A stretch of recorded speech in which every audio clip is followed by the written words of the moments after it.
to the workshop. Today, I want to address a question I have gotten a lot in the last 10 years as a financial planner. It's, am I on track for retirement? Um, I've been hearing this question a lot more from 30 and 40-year-olds, and it's a good question for that age group to be asking themselves. And I think it's a question you should be asking your financial advisor. So today I want to show you guys some resources and give you some insights to try and help answer that question. I want to preface this by saying everyone's financial situation is different, and what I show you today is not a one size fits all.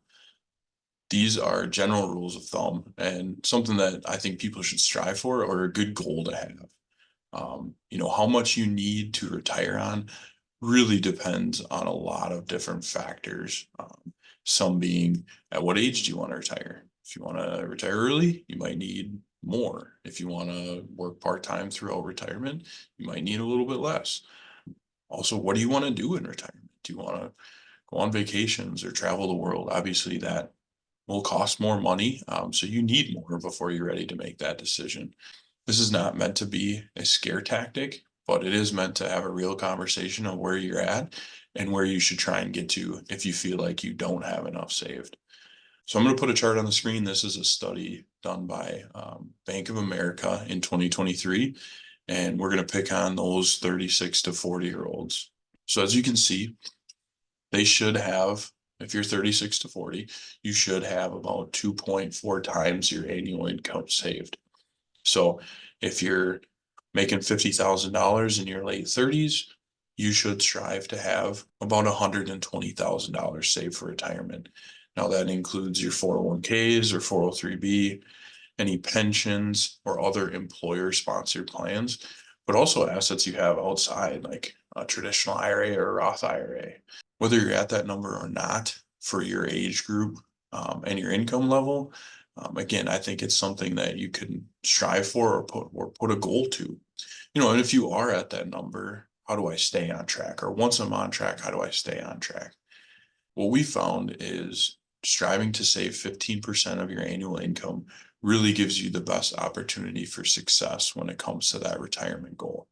Now, that includes what you're putting away in your employer sponsored plans, your contributions, but also what your company is matching you. So if I'm at a company where I get 5% match, if I'm putting away 5, I'm already at 10%. I would strive to get to that 15. If you're not quite there, try and do a 1% increase every year for the next 5 years or however long it takes you to get to that 15%. And if you're there, at that 15%, maybe your next goal is, hey, I want to max out this 401k. That's my new goal. Again, trying to get there by increasing what you're putting away every year. I'm going to put a slide on the screen that shows you the difference between that 1% over a 30-year working career. So you'll see, this is an example of somebody making $50,000, one person saving 5%, one person saving 6%. This is also illustrating a 7.8% rate of return, which again isn't guaranteed, and it's just for the illustration. But you can see that after 30 years, that's a pretty big difference just for saving 1% more. Wherever you're at, if you have questions, we're here to help. I hope I was able to give you some insight to help answer that question. If you'd like to sit down and go over your specific financial situation, please feel free to reach out to me. Thank you.